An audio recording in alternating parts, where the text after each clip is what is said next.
Rádio Rio de Janeiro apresenta Momentos de Solidariedade, um programa da AICE, Associação de Solidariedade à Criança Excepcional.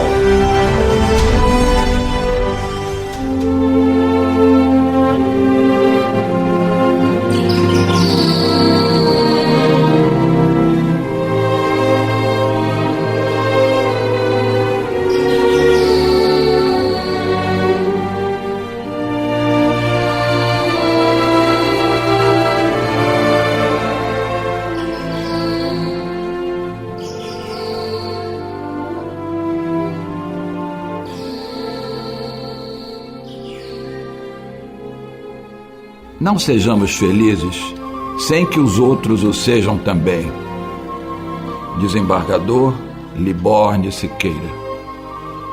Esse é o lema do nosso fundador e que inspira as atividades da AICE desde 1967.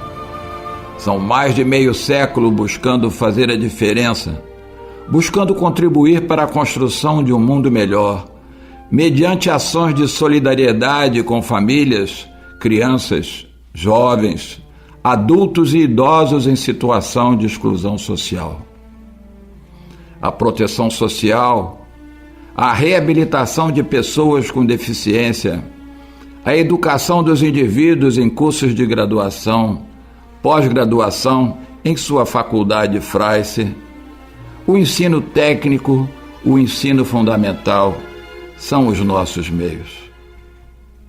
Jesus disse: "Nisso reconhecereis que sois meus discípulos, ao vos amardes uns aos outros." É isto que o lema do nosso fundador quer dizer. A solidariedade para a AICE é uma premissa.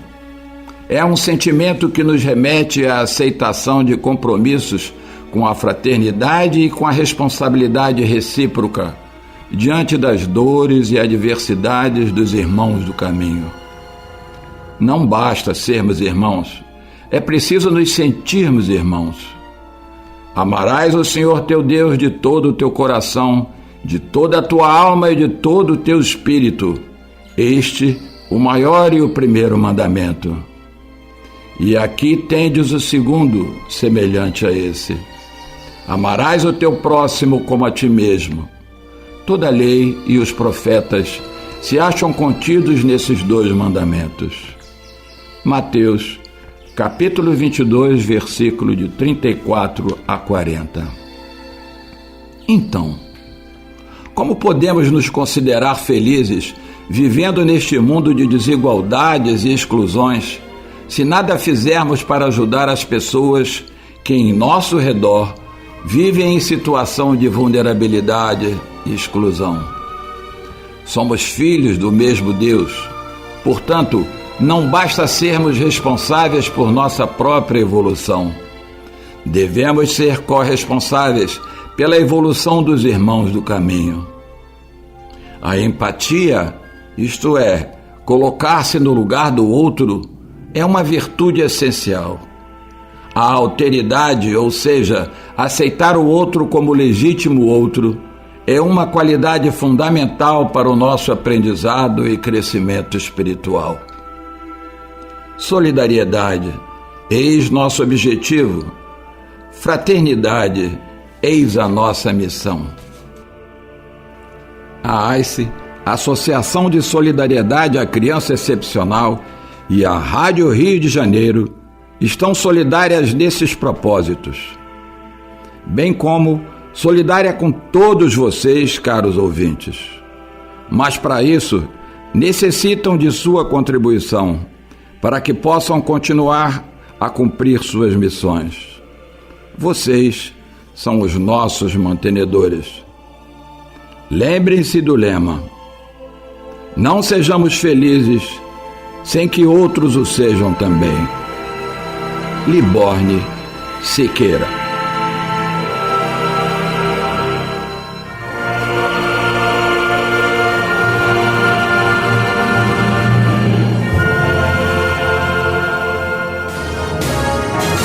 Rádio Rio de Janeiro.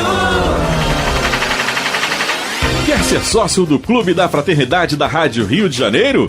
Ligue 21 3386 1422. Repetindo, 21 3386 1422. Você também pode se cadastrar pelo site radioriodejaneiro.digital/Clube da Fraternidade. Anote aí, radioriodejaneiro.digital/Clube da Fraternidade. Agora, se você já faz parte do Clube da Fraternidade e não recebeu o boleto por uma ou outra razão, pode ligar 21 3386 1422. 21 3386 1422. Tem conta em banco e não sabe como encaminhar a sua contribuição? Mande o WhatsApp para o número 21 3386 1422. 21 3386 1422. Tem dúvidas ou deseja informações sobre o Clube da Fraternidade? Agora você já sabe. Ligue 21 3386 1422 ou acesse radioriodejaneiro.digital/Clube da Fraternidade. Rádio Rio de Janeiro, 1400 AM, 50 anos no ar. Rádio Rio de Janeiro, 24 horas com você.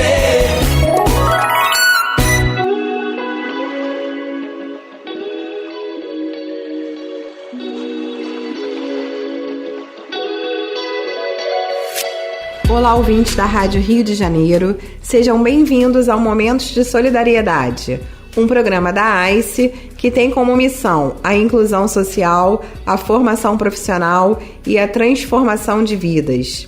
Eu sou Luciane Martins, diretora acadêmica da FRAICE, e hoje aqui conosco o Dr. Júlio Vasconcelos, psicólogo, especialista em neuropsicologia, mestre em ciências, doutor em saúde mental e pós-doutorando da UFRJ. E também nosso querido professor aqui do curso de graduação da FRAICE.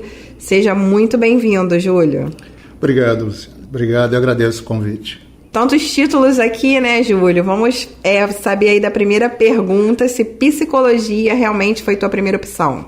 Pois é, a estrada foi longa, mas eu digo sempre que não termina, né? Porque a formação ela é sempre contínua e é isso sempre que eu falo para os meus alunos também.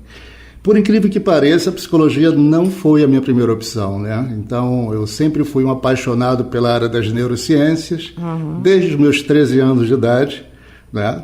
Algo que tenha te despertado isso aos 13 anos? Não, eu acho que era mesmo curiosidade. Eu sempre tive muita curiosidade pelo que está por vir, pelo mistério, então, o universo. Eu ia fazer física na UERJ. Então, o cérebro, acho que se tem alguma coisa hoje que pode ser comparada, é o universo. Então, isso sempre me instigou. E aí, quando eu fui tentar vestibular, óbvio que, para neuro, a primeira opção era medicina. Só que, para a nossa realidade, né, nem sempre a primeira opção é aquilo que... Era um pouco distante, né? Muito. E aí foi quando eu vi psicologia. E aí, psicologia, eu me deparei com a neuropsicologia. E aquilo me chegou muito. O que é isso, né? Inclusive, e aí eu faço sempre um paralelo, e traço um paralelo em relação à formação, de uma forma geral, porque eu acho que isso tem que partir também do aluno, né? Não é só lá fora, né? Então, o aluno, quando chega numa faculdade, ele tem que ter curiosidade em saber o que é, o que ele está fazendo. As disciplinas, né, que estão contidas ali na grade dele, o que ele vai aprender, né? Sim, é verdade. O aluno, quando ele chega na faculdade, né, eu sempre falo que não existe psicologia, né? Isso é um engano. Existem psicologias. E aí ele tem que se dar essa oportunidade de conhecer. Eu fui pelo caminho inverso. Eu estou falando, mas é porque eu dei sorte, porque eu já entrei querendo um assunto, né, que já me instigava. Mas eu me dei a oportunidade também de conhecer outras coisas e que é um mundo fascinante. Abre os horizontes, né? Com certeza. Como é que foi a tua trajetória nessa área, né? Você falou um pouco já da área da psicologia, até chegar à conclusão de que você queria realmente a neuropsicologia. Você falou aí do teu fascínio e tal, mas como é que foi essa trajetória? Eu, na faculdade, eu me deparei logo no primeiro período com neuroanatomia. E aí já entrei dentro de um contexto em que já era o meu desejo, né? E fui monitor durante os 5 anos da faculdade de neuroanatomia, porque era tido como o bicho de 7 cabeças, ninguém queria ser monitor. E aí... E era tudo que você queria, né? Era tudo que eu queria. Essa é a diferença, isso que foi o diferencial da minha formação, porque eu encontrei excelentes mestres também. E o meu professor de neuroanatomia falou, olha, eu acho que você tem jeito para docência, você tem jeito para pesquisa. Então, desde aquele início ali, que me marcou, eu falei que eu queria seguir essa trajetória, porque eu tive um reforço, eu tive um olhar. Então aquilo me instigou muito. E é aquilo que a gente fala, né, Júlio? O professor, ele já percebe o aluno desde o primeiro período, né? Certeza. Ele já sabe aonde aquele aluno pode chegar. Eu aprendi isso e levo isso comigo até hoje na docência, esses 10 anos de docência. A gente está aqui falando muito de neuropsicologia, mas situa aí o nosso ouvinte qual é o papel da neuropsicologia e o que ele avalia, do neuropsicólogo, na verdade, sim, né? Sim, e o que ele avalia. A neuropsicologia, ela é uma área, né, multi e interdisciplinar, em outras palavras, né? Ela agrega tantos conhecimentos da própria psicologia, com conhecimentos também da neurologia. E ela hoje está dentro de uma grande área que são as neurociências. Então hoje, vem da década de 90 que o cérebro vem sendo explorado desde então. Então muitas áreas surgiram, né, de lá para cá e multidisciplinares, e a neuropsicologia é uma delas. Nós temos a neuropsiquiatria, a neuropsicanálise, né, a neuropsicopedagogia. Então, nossa, é um universo, né? É um universo muito grande, e a neuropsicologia é uma especialização da psicologia, é uma área emergente, onde tem papel aí diversas finalidades, e não só. As pessoas confundem e acham que o neuropsicólogo ele faz somente testes. Não. Não é a isso, avaliação né? neuropsicológica, ela se destina a avaliar aspectos cognitivos, né, atenção, memória, linguagem, comportamentais também, e aspectos relacionados ao humor. Então ela engloba aquilo que nós somos também, né? Ô, Júlio, o aluno ele passa por uma certa angústia, na verdade, no final da faculdade, né? Sobre que área ele deve seguir. Isso é bem comum de acontecer, né? É muito comum, é muito comum. E eu vejo isso nos alunos, eu falo, olha, vai chegar uma hora que você vai ter que cortar esse cordão umbilical aí e fazer uma escolha. Essa angústia, ela acontece muito, mas o aluno ele passa por aquilo que a gente chama de Serviço de Psicologia Aplicada, que é o SPA. Então, todo aluno que chega lá no final da faculdade, ele vai ter oportunidade de escolher algumas áreas. Isso é importante, isso é legal, porque ele vai ver mais na praxe, né, aquela área, mas eu sempre digo que a formação mesmo, ela vem aqui fora. Então, psicólogos, psicólogas, todos serão. A questão é competência para exercer o cargo como em qualquer outra profissão. Então, assim, o aluno, ele entra na faculdade, ele acaba que ele não se dá essa oportunidade de conhecer o que a psicologia pode oferecer. E muitos deles acabam se fechando para uma área, e isso é um fator que muitas vezes limita esse aluno a explorar novos horizontes. Como é que é desenvolvido esse trabalho ao longo dos períodos? Você falou aí que tem essa questão aí que vocês trabalham, mas esse aluno que chega, ele já chega muito engessado? Como é que vocês, professores, fazem esse processo de desconstrução? Hoje a gente já tem algumas alternativas, né? Algumas estratégias, como, por exemplo, a recepção dos calouros, onde nessa recepção a gente fala da psicologia, né? Ou das psicologias, explica um pouquinho de como que é esse movimento, de como que é a dinâmica do curso, como que é a grade curricular. Então o aluno ele já vai ter uma noção ali do percurso dele. Tudo é flexível, né? Mas lá na frente ele vai poder fazer a grade dele, escolher as disciplinas que ele vai ter que cursar em cada período. E nisso acho que já dá um alívio, né, para ele, né? Então acho que é importante nesse primeiro momento, essa recepção, né, a gente já passar essa grade curricular, né? Direcionar um pouco essa caminhada, né? A gente vai dar um intervalinho para essa conversa que está muito boa e a gente volta já para o segundo bloco. Até já! Seja solidário com a ICE e deposite sua contribuição no Bradesco. Pix celular 21 99663 8974. 21 99663 8974. Ajude na manutenção dessa obra de mais de meio século.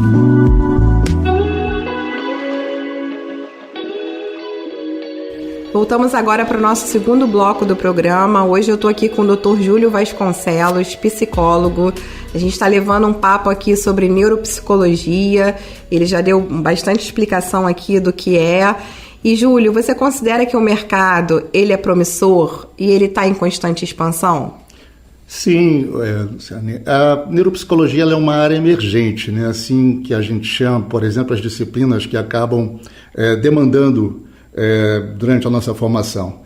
Então, assim como tem, por exemplo, psicologia do esporte, desastres e catástrofes, a neuropsicologia também pode ser considerada como uma área emergente, né? Como uma área emergente, a gente vê muito espaço ainda, né, para os profissionais. Você contou aqui pra gente no primeiro bloco que lá no teu primeiro período você ainda é monitor de neuroanatomia. Isso. O teu professor já viu em você um professor, isso, né? Então, nessa trajetória, você abraçou a docência superior e a sala de aula acaba que também é uma realização pessoal tua. Como é que é essa troca com o aluno, Júlio? É muito importante, muito gratificante. Por quê? Porque na faculdade também eu tive a oportunidade de lidar com pesquisa. A gente tem os projetos de iniciação científica, então acaba que a gente toma esse gosto também. Porque no contexto clínico a gente vai ter uma ideia lá no final da faculdade. E durante a faculdade, né, no processo da faculdade, nós temos disciplinas que conduzem ou levam o aluno para a área de pesquisa, né? Mas não são todos os alunos, e aí eu tento sempre pescar e buscar algum, mas não são todos os alunos que enveredam por essa área, né, que vão mais para a clínica. E quando eu saí da faculdade, tive essa possibilidade de trabalhar com pesquisa. Quando eu saí, eu já comecei querendo, por exemplo, a docência e entrei numa especialização em neuropsicologia, que depois foi para o mestrado e depois para o doutorado, e cá estou. Então a trajetória está sendo longa, porque eu sempre digo que não termina. A gente tem que ter sempre sede por conhecimento. Por quê? Porque as coisas andam e a gente precisa se atualizar. A gente não pode ficar preso lá atrás, né? Então, é importante. Você hoje é um doutor em saúde mental e o teu pós-doc em que área? Ainda continua. Né? Ainda continua, deu continuidade. Porque a minha área, a ênfase da minha área são acidentes vasculares cerebrais, né? Então, dentro de acidente vascular cerebral, você acaba também em demência, então você acaba pegando essas doenças e fazendo avaliação neuropsicológica. Então, hoje, para dizer a verdade, eu estou paralelo a isso, fazendo um trabalho muito com aprendizagem. Então, eu estou conduzindo também 2 projetos de iniciação científica. Seu dia tem 30 horas. Para professor é isso. Né? Aproveitando esse gancho, conta para o nosso ouvinte como é que é o dia a dia do Júlio profissional. Como você disse, né? Todo o tempo tem que ser otimizado, né? Porque para trabalhar com docência, com pesquisa e clínica, né? Então é complicado. Mas quando a gente ama o que faz, nós conseguimos o tempo, né? A gente faz o tempo. Da clínica eu estava afastado um pouco justamente pelo pós-doutorado, né? Que realmente toma um tempinho para trabalho de campo e tal. E aí, voltando à sua primeira pergunta aí, né? Que eu acho muito interessante de frisar, e eu espero os alunos na FRACE, né, que sigam esse caminho também, a importância de abrir esse leque de possibilidades e mostrar, olha, você tem docência, você tem pesquisa, você tem clínica e você tem esse cardápio para escolher. E quando eu tive essa formação, hoje eu digo, olha, eu tenho escolhas, eu posso fazer... Abre um leque de oportunidades, né, certeza, na vida profissional. A gente falou aí do Júlio profissional, né, mas tem o Júlio aí da vida pessoal, do lazer... E nos bastidores você contou pra gente que você é um apaixonado pela música. Isso. Como é que a música se mistura aí à tua profissão? A música veio antes mesmo da faculdade, durante a faculdade, porque eu comecei também a pagar minha faculdade com música. Então ela sempre me acompanhou. Foi ela que te proporcionou aí estudar, né? Também, né? Porque ninguém consegue também viver bem de música. Mas... eu tocava também na noite, tirava um dinheiro para pagar minha faculdade, me virava de alguma forma lá, dava um jeito para tentar realizar meu sonho, que era terminar um curso de psicologia. E a música me acompanha até hoje. Inclusive, a gente tem uma proposta, Luciana, inclusive para a FRACE também, da gente implantar festivais de talentos, porque o lugar da faculdade não é só realmente a questão de uma disciplina para sair como na formação, não. A gente desperta talentos, exato, né? É produção cultural. Então, falou em cultura, você falou em lugar de faculdade, produção de conhecimento, não só acadêmico, mas também na formação de pessoas. É isso que vocês estão falando, né? de inclusão social, de transformação de pessoas. Exatamente. Né? Área de ensino, pesquisa e a extensão que se enquadra dentro disso aí que a gente falou. Exato. Vou aproveitar a oportunidade e convidar o nosso ouvinte para o nosso vestibular social, que acontece nos meses de julho e agosto. Mas quem quiser também fazer o vestibular online através do site fraice.edu.br. Júlio, foi muito agradável conversar com você. Para o nosso ouvinte, o Júlio é um professor muito querido aqui da Fraice, é um professor que está contratado há pouco tempo, porque o nosso curso de psicologia é um curso novo, mas é um dos cursos mais procurados aqui da instituição. E eu vou deixar o microfone aberto aí para você agradecer, para você convidar o nosso ouvinte aí para o curso de psicologia. Bom, eu que agradeço o convite, né? É uma honra muito grande, principalmente com a proposta da Fraice, e que nos instigou a esse desafio, né, de implantar esse curso de psicologia, porque a gente acredita no curso de psicologia aqui, e nos alunos que eu tenho aqui também, e deixar, né, esse convite para quem realmente quiser conhecer. Vai ser um prazer e de portas abertas aqui estar recebendo. Obrigado, Júlio. Então, nós voltamos na próxima semana com mais um programa Momentos de Solidariedade da AICE. Até lá. A Rádio Rio de Janeiro e a AICE convidam você solidariamente a fazer um curso de graduação na Fraice. Ligue agora e ganhe uma bolsa de estudos em fisioterapia, psicologia, enfermagem, nutrição, administração, recursos humanos e serviço social. Ligue agora 21 2209 9413, 2209 9413 ou por WhatsApp 21 99509 5241 99509 5241 e garanta a sua bolsa.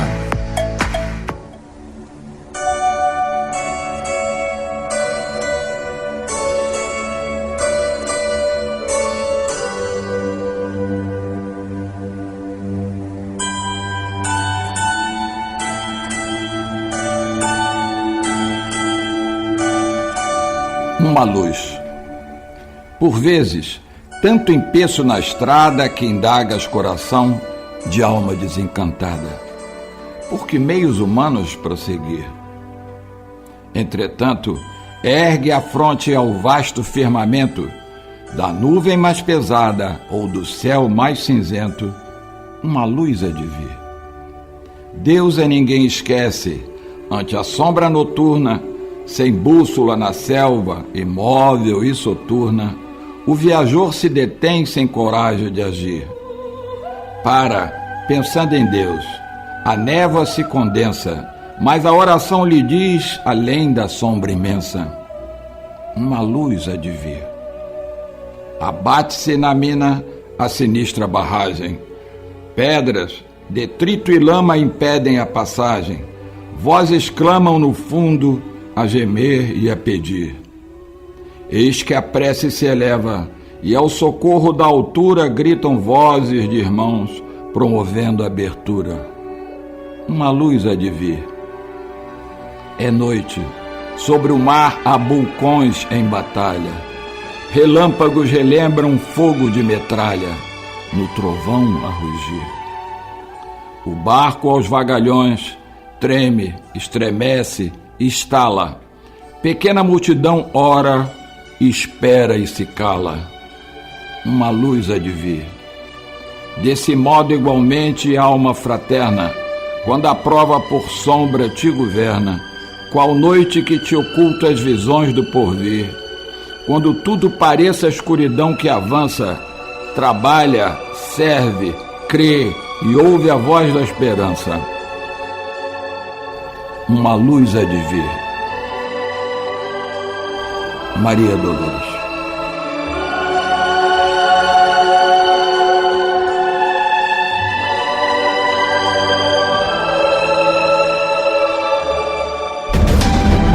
Você ouviu aqui na Rádio Rio de Janeiro Momentos de Solidariedade, um programa da AICE, Associação de Solidariedade à Criança Excepcional.